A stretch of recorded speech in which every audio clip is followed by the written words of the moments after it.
Bismillahirrahmanirrahim. Wabihi nasta'in. Assalamualaikum warahmatullahi wabarakatuh. Bertemu lagi. Mari belajar bersama Ustazah Ummu Saleh dalam pelajaran pendidikan Islam tahun 6 dengan tajuk Perkembangan Islam selepas pembukaan Kota Makkah.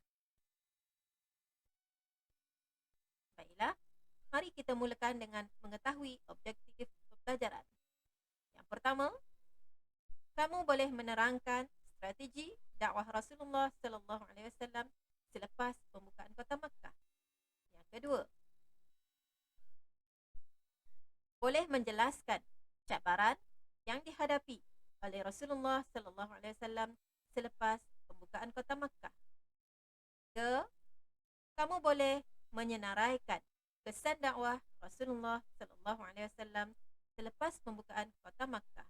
Dan yang keempat, kamu boleh menjelaskan i'tibar ataupun pengajaran daripada perkembangan Islam selepas pembukaan Kota Makkah. Baiklah, sekarang mari kita ketahui apakah strategi Nabi Muhammad sallallahu alaihi wasallam dalam berdakwah. Mari kita lihat strategi yang pertama, iaitu dengan mengukuhkan negara Islam. Antaranya, Rasulullah sallallahu alaihi wasallam telah membentuk masyarakat mengikut acuan Islam. Baginda telah menghapuskan amalan jahiliah seperti penyembahan berhala dan hidup mementingkan kabilah dan keturunan. Baginda juga telah berusaha melengkapkan kaum muslimin dengan ilmu agama. Itu juga, baginda menekankan amalan tidak mensyirikkan Allah, taat kepada Nabi, mengukuhkan persaudaraan Islam dan menjauhi larangan seperti membunuh dan berzina. Begitu juga, Rasulullah sallallahu alaihi wasallam telah berusaha memperkasakan ataupun memperkukuhkan ekonomi umat Islam dengan cara mengutuskan pemungut zakat dan jizyah kepada kabilah-kabilah dan negeri-negeri yang dikuasai Islam. Zakat adalah satu bayaran yang diwajibkan ke orang Islam, sementara jizyah adalah satu bayaran yang dikenakan ke atas orang kafir.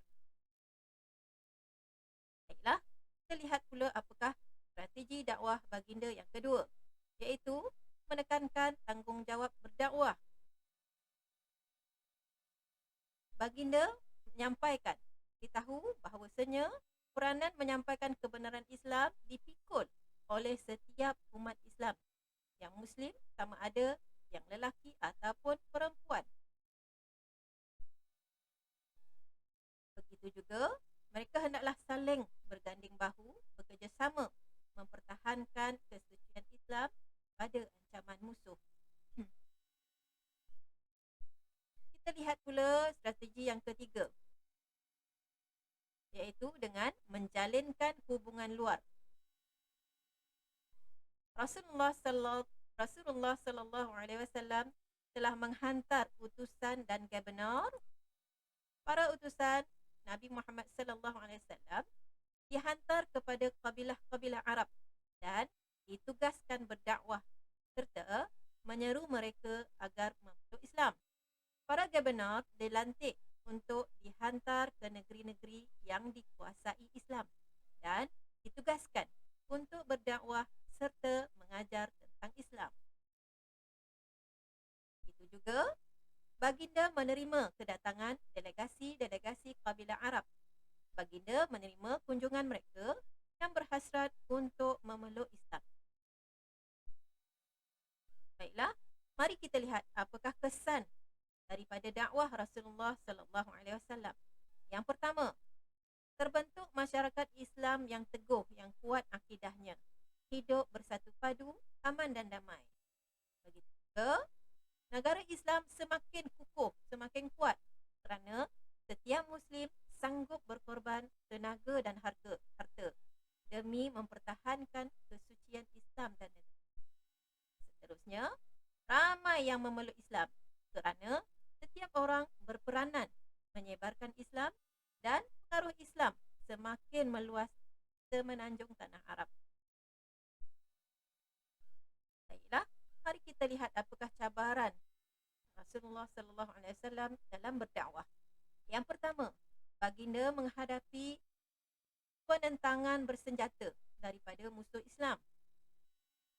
Penentangan berlaku akibat kemarahan dan rasa tidak puas hati melihat kejayaan Islam membuka kota Makkah. Mereka juga berasa terancam dan mahu menyekat pengaruh Islam. Maka tercetuslah beberapa peperangan, antaranya Perang Hunain dan Perang Tabuk. Mari kita lihat satu persatu. Tekan dengan Perang Hunain. Perang Hunain berlaku di Hunain. Berlaku pada tahun ke-8 Hijrah. Berlaku kerana kabilah Hawazin dan Bani Thaqif tidak puas hati dengan kemenangan Islam dan berasa terancam. Jumlah tentera muslimin adalah seramai 12,000 orang. Tentera muslimin akhirnya menang dan ramai antara mereka yang bukan Islam memeluk Islam. Antaranya ialah Malik bin Auf. Sekarang, mari kita lihat pula Perang Tabuk. Perang Tabuk berlaku di Tabuk. Berlaku pada tahun ke-9 Hijrah. Berlaku kerana kerajaan Rom berasa terancam dan mahu menyekat pengaruh Islam. Jumlah tentera muslimin adalah seramai 30,000 orang, sementara tentera musuh seramai 40,000 orang. Tentera muslimin menang tanpa pertempuran kerana Allah telah mencampakkan rasa gerun, rasa takut di hati musuh. Baiklah, sekarang mari kita lihat apakah cabaran berdakwah yang seterusnya, iaitu baginda menghadapi golongan munafik. Golongan munafik ialah mereka yang berpura-pura Islam dan tinggal bersama-sama kaum muslimin. Mereka berusaha melemahkan kekuatan umat Islam dengan cara sentiasa memberikan alasan dan menolak apabila diminta bekerjasama mempertahankan Islam dan negara. Mereka juga menjalinkan hubungan dengan Raja Rom, bekerjasama untuk melemahkan umat Islam. Mereka juga telah membina Masjid Dirar dengan tujuan menyaingi Masjid Quba dan memecah belahkan kaum muslimin. Baiklah, mari kita lihat apakah iktibar ataupun pengajaran yang boleh kita dapat daripada peristiwa perkembangan dakwah Islam. Kita hendaklah melaksanakan tanggungjawab berdakwah.